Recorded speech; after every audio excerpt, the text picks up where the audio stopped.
वक्रतुंड महाकाय सूर्यकोटि समप्रभ निर्विघ्नं कुरु मे देव सर्वकार्येषु सर्वदा। अतुलितबलधामं हेमशैलावदेहं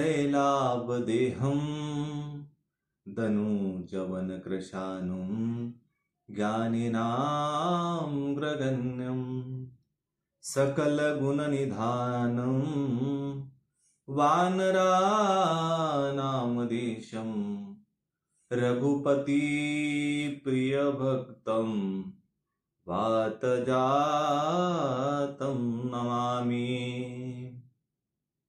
गुरुर्ब्रह्मा गुरुर्विष्णु गुरुर्देवो महेश्वरा गुरुर्साक्षात् परब्रह्म तस्मै श्री गुरवे नमः।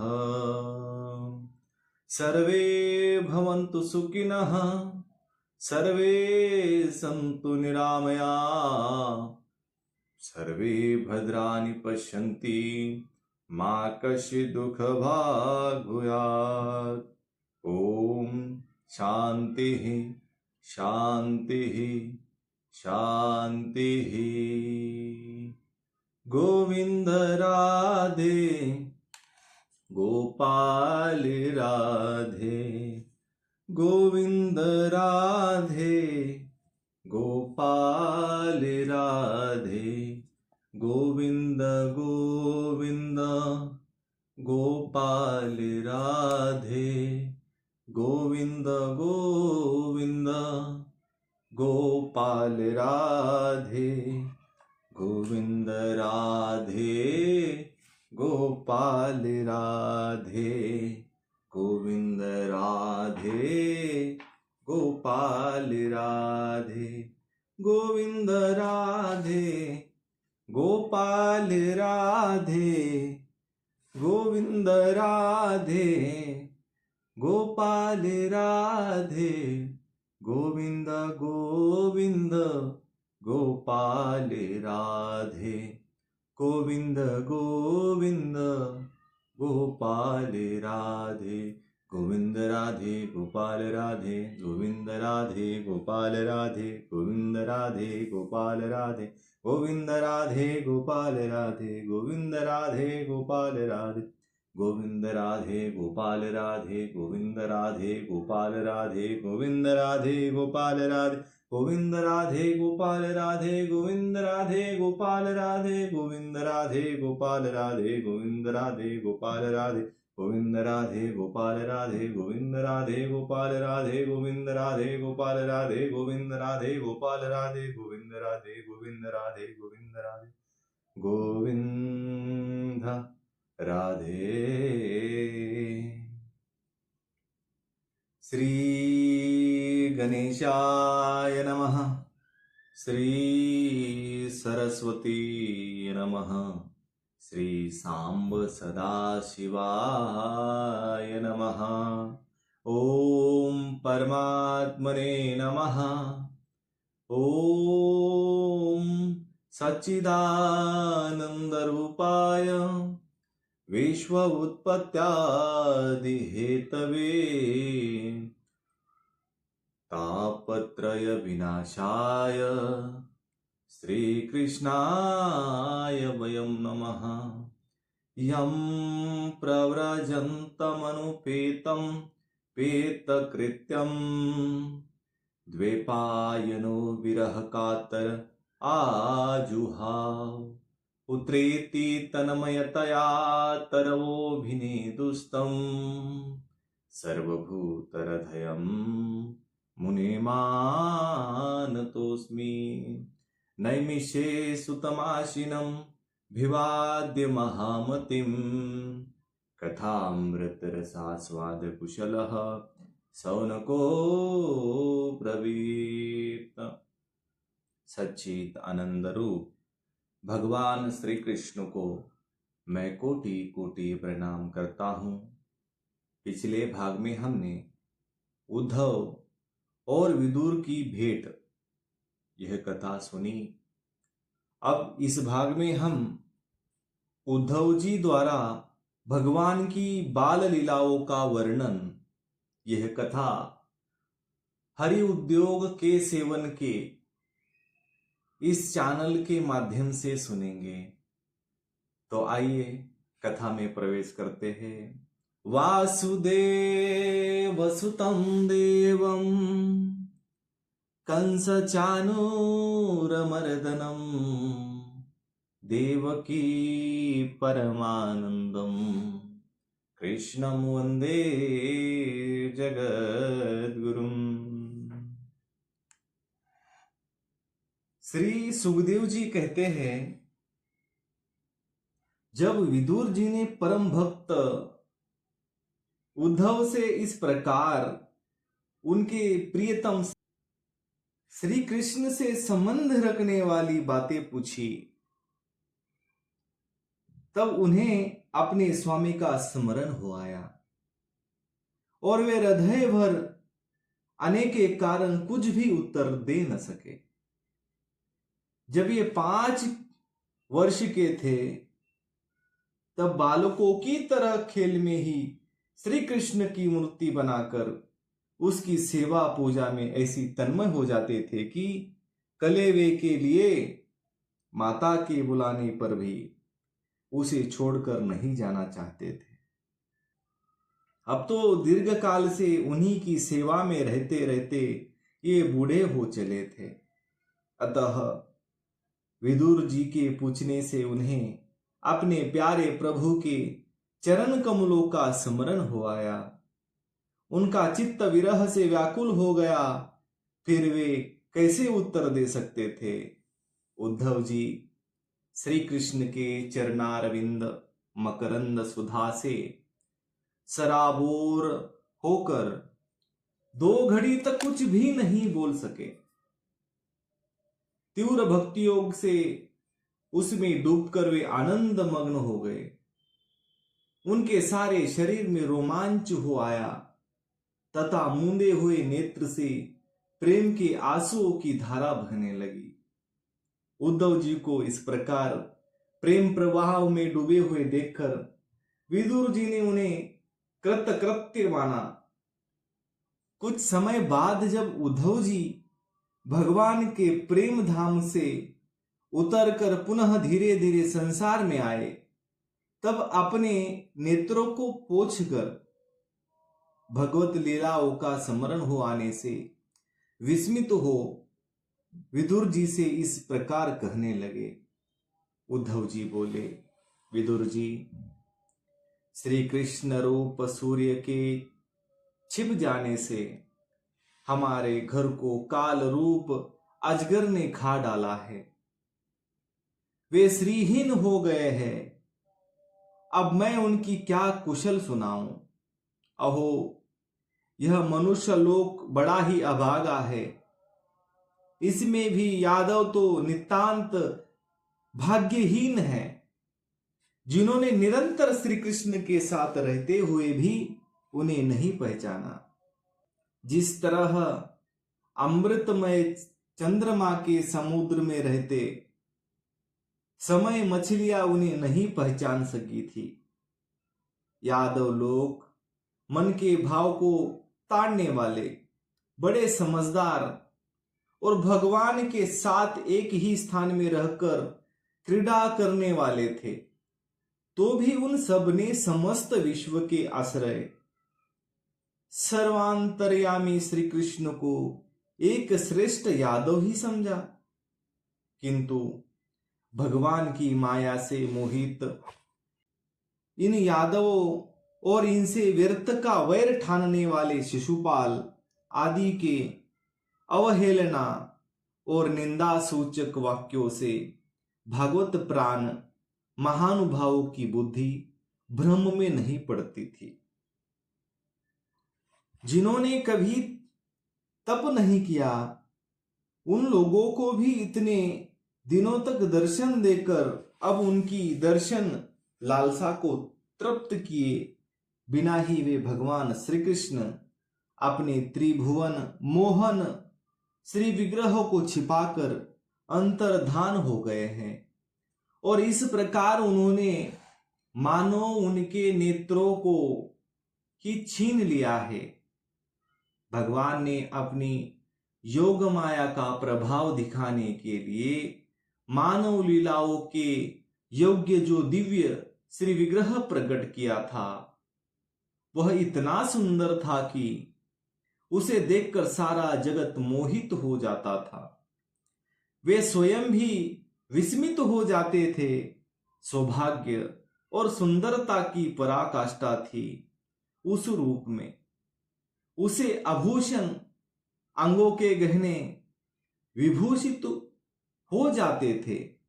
धर्मराज युधिष्ठिर के राजसूय यज्ञ में जब भगवान के उस नयनाभिराम रूप पर लोकों की दृष्टि पड़ी थी, तब त्रिलोकी ने यही माना था कि मानव सृष्टि की रचना में विधाता की जितनी चतुराई है सब इसी रूप में पूरी हो गई है।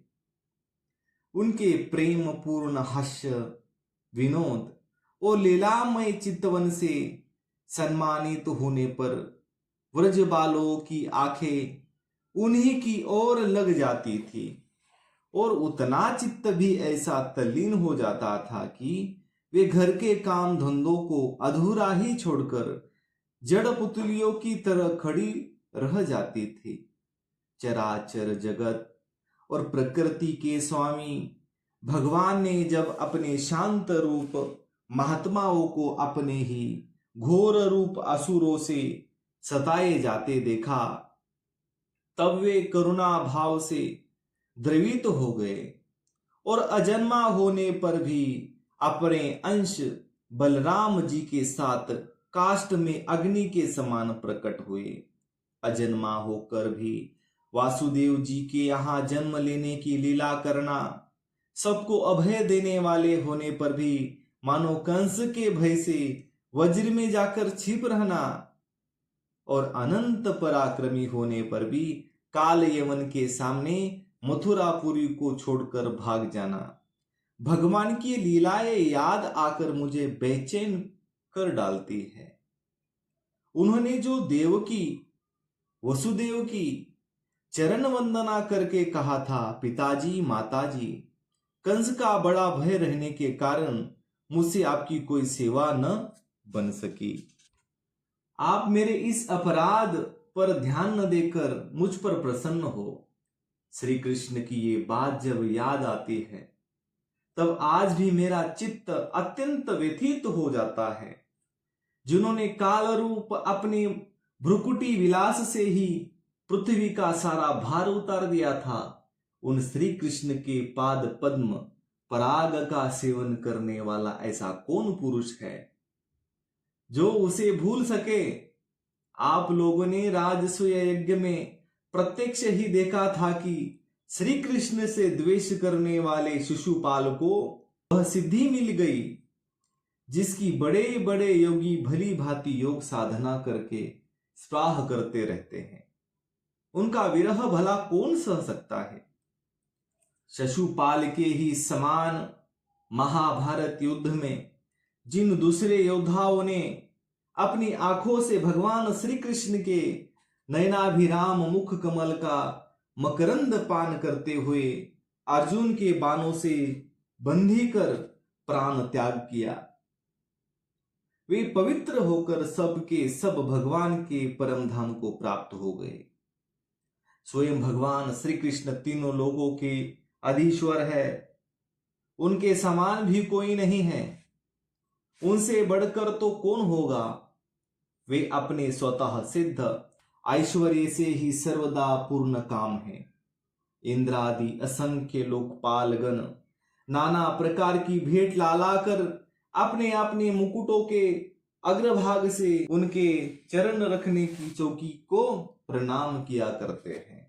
विदुर जी, वे ही भगवान श्री कृष्ण राज सिंहासन पर बैठे हुए उग्रसेन के सामने खड़े होकर निवेदन करते थे, देव हमारी प्रार्थना सुनिए। उनके इस सेवा भाव की याद आते ही हम जैसे सेवकों का चित्त अत्यंत व्यथित हो जाता है। पापिनी पुतना ने अपने स्तनों में हलाल विष लगाकर श्री कृष्ण को मार डालने की नियति से उन्हें दूध पिलाया था। उसको भी भगवान ने वह परम गति दी तो धाय को मिलनी चाहिए।